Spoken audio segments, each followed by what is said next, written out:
WZTS-LD16 Hinton, Cozy TV. Doc Talk with Dr. Paul Conley is a production of TTV, which is solely responsible for the content. Hello, I'm Dr. Paul Conley, the host of Doc Talk. Tonight we're going to be talking about thyroid disorders in general. We're going to talk about the thyroid gland. You've probably seen some of our prior episodes. One we had with Dr. Andrew Peterson. We talked about thyroid nodules, which are nodules within the thyroid gland itself. But tonight we have Wendy Wilson, nurse practitioner here at George Street. And again, Wendy's accepting new patients, and she wants to talk a little bit about thyroid itself. And so when we talk about thyroid disorders, Wendy, about 20 million Americans are going to have some form of thyroid disorder. We know that basically as we get older, you're more and more likely to have thyroid problems, and the most common of those thyroid problems is actually hypothyroidism or low thyroid. And so we know that women tend to have more thyroid disorders than men, and you being a woman, you definitely see that in your practice. So I appreciate you coming on the show tonight, Wendy. Thank you. So Wendy, we talked a little bit before we got started on the show. We talked a little bit about how many people that you actually see with thyroid disorders, and so I think maybe just to walk things back a little bit about the thyroid itself. Again, if you look at one of our episodes, Dr. Peterson, we did an ultrasound of the thyroid gland, and there was a nodule that we addressed. But maybe just to kind of go back and reiterate, where is the thyroid gland located, and what actually is the purpose of the thyroid gland? So the thyroid gland is located. If you slide your hand down, it's about right here, down here. And it's a butterfly shaped. Is how it's shaped. And so what its purpose is it regulates our metabolism, our energy. And really it essentially does a lot with about every part of our body. So heat regulation, our energy, constipation, different things. So it's a very essential part, a very important thing that we need. Well, I think about, I tell patients, I think of the thyroid gland basically as almost like your thermostat that you have in your house. I mean, it kind of regulates, your heat, with the house. If you're too hot, you're too cold. I think, again, it's notable that, when you think in this country that, 12% basically of the U.S. population, has a thyroid issue. And, again, back to women again, I know I brought that up earlier, but, 5 to 8 times more likely to have a thyroid disorder than men. I'm not really sure why that is, but women tend to be more susceptible to thyroid problems. But also, I think it's interesting too that 60% of people that have thyroid disease are completely unaware that they have a thyroid problem. And so, it's not like, there's pain or anything necessarily associated with some of these disorders. So, it's not like a toothache or a headache, that's going to make you run into the doctor. So, when we talk about prevalence as well, we know that 15% of adults over the age of 70 are going to have, hypothyroidism. So, you got someone that's 70 years of age or older, 15 out of 100 of those people are going to have thyroid issues. And so you're a really busy practitioner. So, if you have 100 patients in your practice over 70, you're going to have 15% of those people, 15 out of 100 are going to have a thyroid problem. So maybe you can go back again. When in your practice, what would someone present to you that would make you think that this person, I bet they possibly have a thyroid problem? So different things. If someone comes in and they've started having like abnormal weight gain, or like you said, the cold or heat intolerance, rapid heart rate even, anxiety, believe it or not, if that can play a part in it. So then I start looking, is it the thyroid? So and it's interesting you say women have it. So when you're looking at a woman, if they start telling me that their menstrual cycles may have changed or stopped or even that, then that is something I want to test in my testing, my diagnostics with them.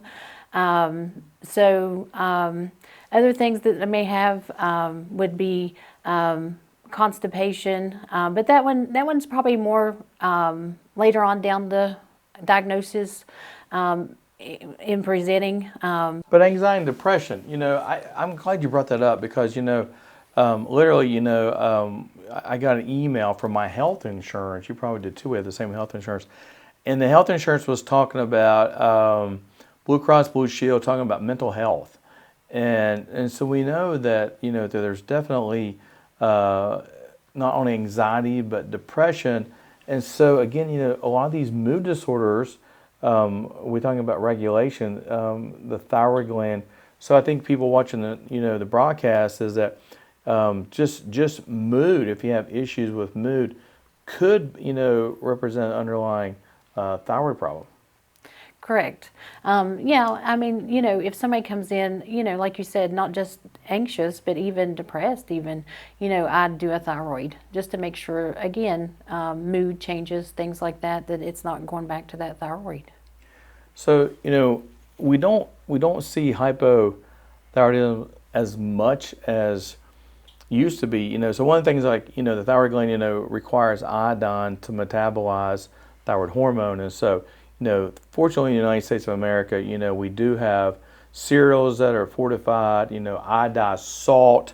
So, you look back in time and history, in this country, used to be, people walking around with goiter. So when you had a goiter, I think it was much more recognizable, hey, this person has a thyroid disorder because they had, they could look in the mirror and see this big goiter. But, with supplements, we don't see goiters quite as much. So it's a little bit harder to tell if someone has a thyroid disorder because they're just not walking anymore with a big goiter of their neck. One of the things too, my dermatology colleagues as well, they'll talk about some skin disorders, hair, nails, skin. So maybe you can touch on what would a patient maybe present with that would have some skin changes or something that may be a thyroid related issue.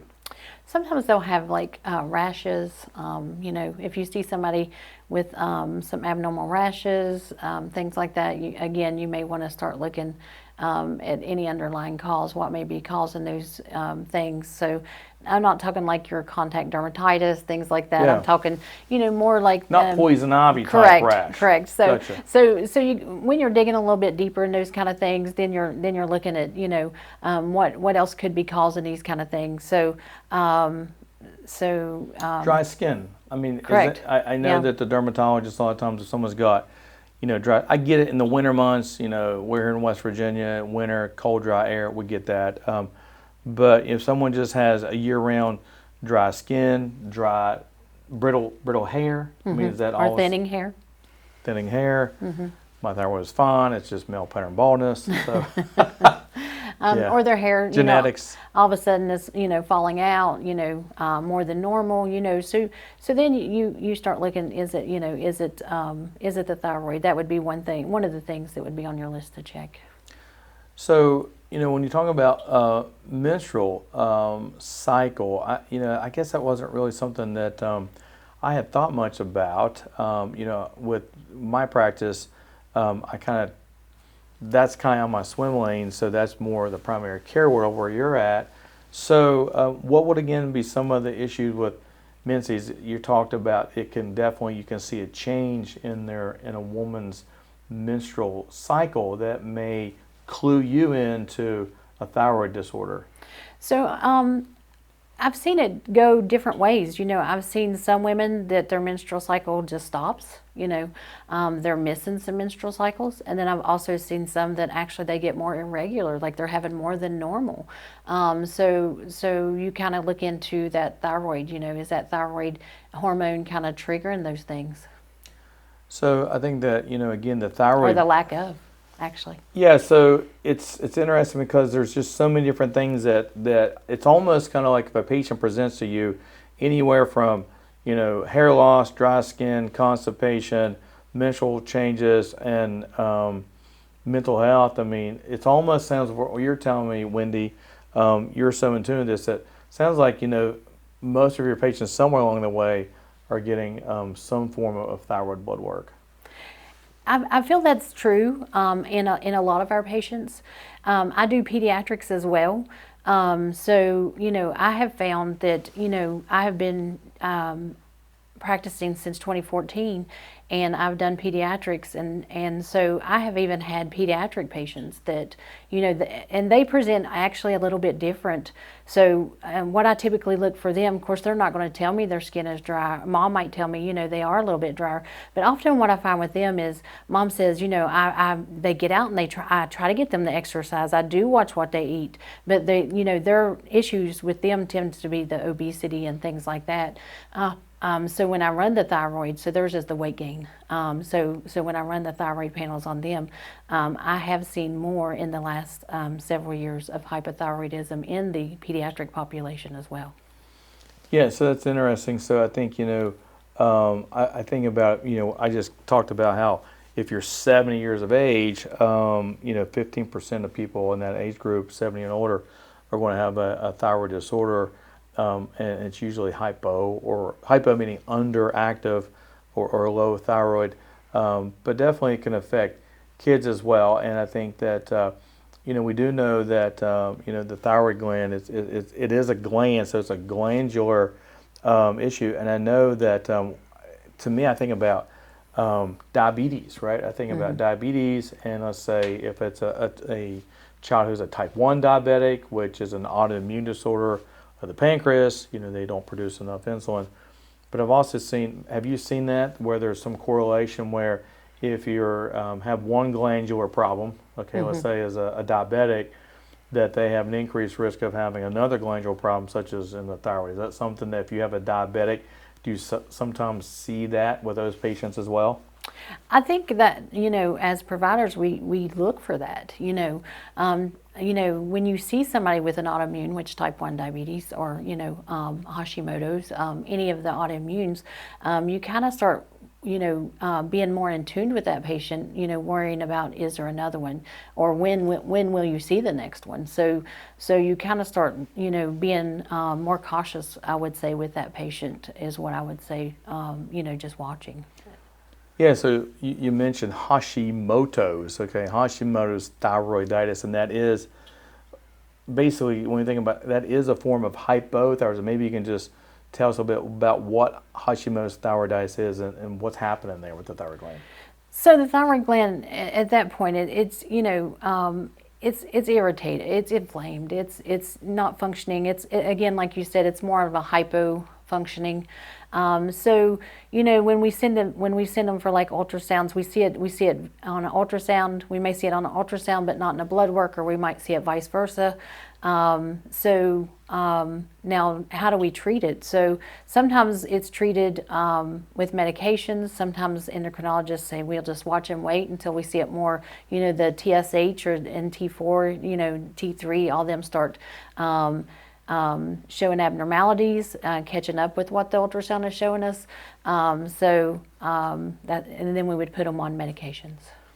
So again, the Hashimoto's, that in itself is that autoimmune thyroid issue where you have these, basically it's a thyroid stimulating immune globule, and goes in and basically inhibits the thyroid gland itself, because what the thyroid gland does is it actually produces thyroid hormone. So we're getting ready to come up against the break. So Wendy, what I want to ask you to do, if you can, stay with us, because when we come back, I want you to talk a little bit about, again, some of this blood tests that you just mentioned, TSH, T4, how the pituitary, this feedback loop. And then I want you to talk about how important it is that when you take thyroid replacement medicine, there is a proper way and an improper way to take your medicine. So I'm Dr. Paul Conley. We're going to take a commercial break, and stay tuned because we're going to be right back.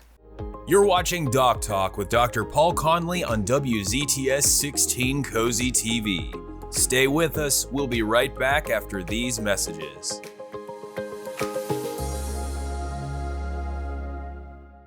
Vandalia Health is proud to be a West Virginia-owned healthcare system, bringing together the hospitals and providers of CAMC, Mon, and Davis. We are dedicated to enhancing the health of our communities through clinical excellence. Our compassion and commitment remain the same, with people you know and trust to care for you and your families. With more specialists, hospitals, and outpatient locations, we're delivering expertise and state-of-the-art care. Vandalia Health, expert care close to home. Welcome back. Doc Talk with Dr. Paul Conley continues on WZTS-16 Cozy TV. Hello, I'm Dr. Paul Conley, and thanks again for coming back to Doc Talk. And I have Wendy Wilson, nurse practitioner, and we're here in George Street here in Beckley, West Virginia. And Wendy has been talking to us as a nurse practitioner about thyroid disorders. And, we've been talking about, the thyroid, Wendy, and basically, what the function of the thyroid gland is and some of the symptoms of that.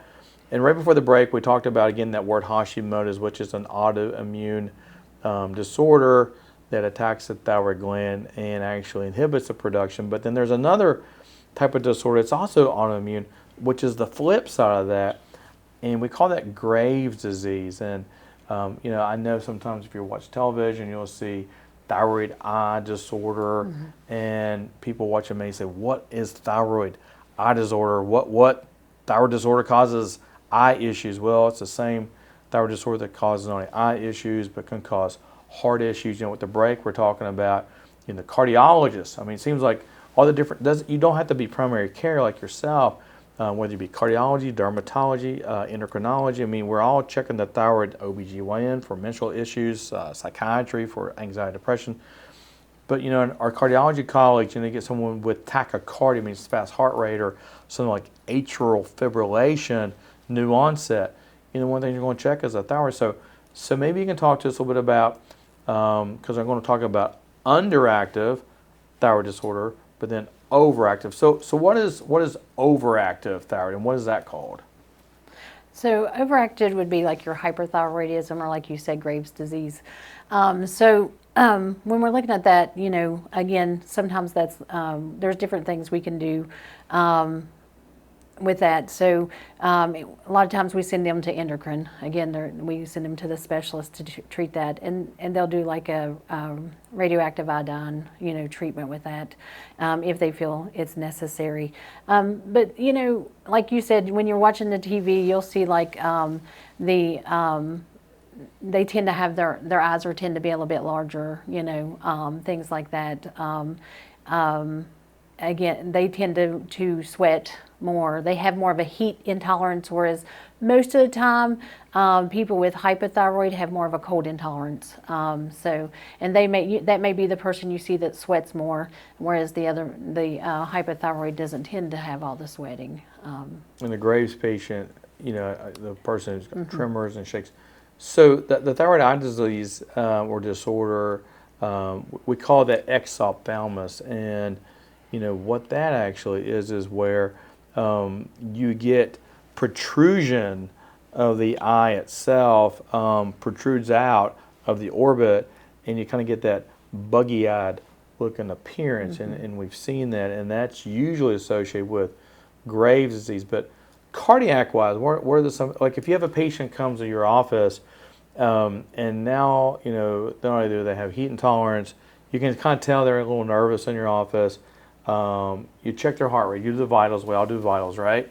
And we do the vitals, and their heart rate's fast, or maybe even it's irregular and they're an AFib. What would maybe have you say this could be a thyroid disorder, and what would that be? So if someone presents into the office, even if they didn't have all these symptoms you just described, if they just came in, and they have the fast heart rate or you're suspecting atrial fib, you would still go back to the TSH. Again, you're ruling out, is that the underlying cause of this? But you would, especially if you have all the extras, that would be your extra bumping clues that yes, this is probably more of a thyroid issue, pushing them into these abnormalities. that would get you, of course, your EKGs and things like that, and then you would treat all that. But yes. So when you say TSH, I'm glad you brought that up. So I know for the viewing audience, I know we in the medical field, we throw these terms out. So TSH, I know you even said before the break T4. Maybe you can walk us through a little bit about what, because I'll get patients, and of course now you can get on the portal, right? So you get in the portal and you said, hey, listen, you're an AFib. Atrial fibrillation. We're going to make sure maybe it's not the thyroid that's causing you to have this cardiac arrhythmia. And they go in the portal and they see that their TSH is 0.05 when it comes out as low. And they'll say, oh, my thyroid's really low. I have low thyroid. But that is not what that means, right? So maybe you can tell us what is the TSH and how the pituitary gland, how they communicate back and forth to each other. Okay, so TSH stands for thyroid stimulating hormone. And so I always tell patients that one's a little bit tricky. So when I review your labs when you come in, I like to review labs. I have my nurse call and review your labs, but then at each visit I like to go over in labs, make sure you don't have any questions, because I like for you to understand what is going on with your health. I like you to be in tune with your health, because I think that's important, because if you're not in tune with your health, then you're not going to be working towards a healthy goal. So so we go over that. So I like to explain, that one's one of the tricky ones I always tell you, because typically we look at that and we think TSH low, yes, that's low, so I do have low thyroid. Well, that one's not really low. That one's actually high. So that one's one of those that when you look at that and it says that number, it actually is a hyperthyroid instead of a hypo. So we would actually look at that one a little bit different and treat it a little bit differently. Yeah, so TSH, for those of you watching, that stands for thyroid stimulating hormone. That's not thyroid hormone at all. So the pituitary gland, which sits in our brain, kicks out stimulating hormone. I tell people it's kind of like, it's like pushing the gas, okay? So if your thyroid's not working as well as it should, okay, so you're not making out enough hormone, or if you're driving a car, you're going too slow. So what do? You push on the accelerator. So that's where the pituitary is hitting the accelerator and that stimulating hormone. So if your thyroid's underactive, the pituitary is trying to compensate, and your TSH would be high. So you'd have a high TSH. That's trying to get that thyroid gland to work. On the flip side, if you're a Graves patient and you got too much thyroid hormone circulating around, then the pituitary is going to shut it off. It's not going to kick any more stimulating hormone out, because you're already going too fast and it's trying to slow things down. So I do think that that's a little of a misnomer when people look at the portal and they look at a TSH and they see their TSH is high, the H number coming out from it, and it's flagged. Then they're like, oh, my thyroid's overactive. No, actually, it's not. So when you call them and say, we need to start you on thyroid medication, they're like, well, why are you doing that? Because my TSH is high. And you're like, yes. So what else, because you're talking about the TSH being somewhat tricky, that's the stimulating hormone. You'd mentioned T4, free T4. So when you're doing this lab work, Wendy, and you're working somebody up, do you order TSH by itself, or do you also look at the T4, T3, and what do those actually mean? So I always order a TSH, and then if the TSH is abnormal, they'll give me a T4. So what they do is they work together, essentially. So if the TSH is abnormal, or if the TSH is normal, then is the T4, the free T4, is that helping boost? Is it doing what it should be doing? And so if it's not, then we know that there is a gap here. There is still a gap. Even though this thyroid stimulating hormone looks good, then there's still something there. So we need to maybe look a little bit deeper. So then the T3, so they're, looking at that one too. Now that one sometimes can always, we have to look at other things with that one too. Females on birth control sometimes can make that one be off. I mean, there's other things that can make that one be off. So we have to, make sure we're not getting all upset over that one before we, look at the whole picture. And pregnancy also can affect your TSH and free T4. So again, hyperthyroidism, Graves' disease, We have certain medications that we can use for that, things like PTU. Sometimes if we're just going to ablate the thyroid gland itself, we use radioactive iodine. Remember, we talked about how the thyroid utilizes iodine for metabolism. That's why I have salt that's iodized.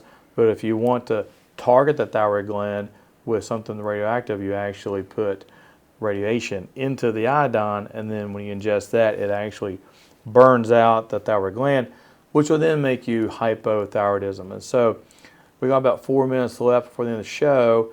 So you have a patient now, most commonly hypothyroidism, what we see most commonly, and now you're going to start them on medication. And I know we talked a little bit about this is one of the medicines that it's important. I'm not saying that not all medicines are important. Some medicines you can kind of get by with, kind of taking just throughout the day, with food, without food. Oh shoot, I forgot to take it this morning. It's noon, I can take it then. But thyroid medications are a little bit trickier with that. So maybe, what do you prescribe for that hypothyroidism patient? I'll get that out eventually. And then, how do you track that? How do you monitor that? And what's the importance about taking that medication properly? So usually I start out with levothyroxine, which is the generic for Thyroid. And then I educate my patients. The best time to take that is when you first get up, without anything. When I tell them without anything, that's no food, no other medications, and then take it with a glass of water. And you don't eat or drink anything for at least 1 hour, 30 minutes to an hour, preferably in the hour, but if you really have to have something, at least wait the full 30 minutes. And then nothing with calcium, anything like that, Tums, you want to hold off on anything like that, any antacids for at least 4 hours. So you don't want anything that close with the levothyroxine. So yeah, we run into that in the GI world because, I'm writing proton pump inhibitors like crazy, right? You come off, you got acid indigestion. Oh, I can help you. I'm going to write one of these PPIs, proton pump inhibitors. We're going to suppress stomach acid. And then the patient so they come and see me. I prescribe them a proton pump inhibitor like omeprazole, and then they come and see you, and their thyroid blood work is off. And so what's happened there? So usually my first question is, have you been taking your medicine? Like period. Period. Right, because you have a lot that Yeah. that do not even take their medications. And then my second question is how have you been taking your medications? Are you taking it with anything? And then if they're taking it with other medications, then my answer to that would be, let's try it again, to try to take it by itself again, and then see what they're taking it with. Again, if they've started taking it with their proton pump inhibitor, we try to come up with a schedule to make sure that they're not interfering with each other. And then repeat that thyroid in about 6 weeks and make sure that it's back to where it should be. So I think the take-home point for this is the levothyroxine, the generic of, as we've all know, Synthroid. It's important that you take it, first of all, consistently daily, right, Wendy? And we run into that, especially us guys, we're not real compliant. Number two is that if there's food involved, it really decreases the absorption. So what we're talking about, if you're taking it with food, then the absorption of the drug goes way down, which then again, when you come and see Wendy, your thyroid blood work's going to be off. Now, the 6 weeks, as we know, that's that steady state. And so if we start someone on thyroid medication, we usually start low, right? Kind of work our way up. And the reason why we wait 4 to 6 weeks is to reach that steady state. So again, it's so important that if you are on thyroid medication, that you're taking it properly. Make sure it's on an empty stomach and there is no food and drug-to-drug interactions, right? Correct. So Wendy, we're almost at the end of the show. Again, I think this has been a really good topic about thyroid disorders.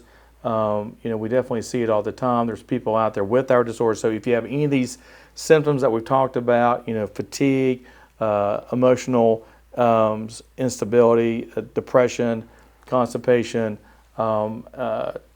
changes in your menstrual periods, talk to your doctor. Make sure you get that checked out. And Wendy, it's a pleasure being here. So again, Wendy Wilson, we're here at George Street, Beckley, West Virginia. Wendy's taking new patients. So, again, Wendy, I really appreciate you coming on. Thank you. So, thank you for having me. Thyroid disorders, Wendy Wilson. I'm Dr. Paul Conley, and you've been watching Doc Talk. And until next time, have a good night. Miss an episode of Doc Talk? You can watch Doc Talk with Dr. Paul Conley anytime on WZTS-TV's YouTube page or on Facebook. Catch the latest episode or explore our full library of past shows. Already watching online? Check us out on WZTS-TV, weekdays at 7 p.m. However you watch, thanks for tuning in.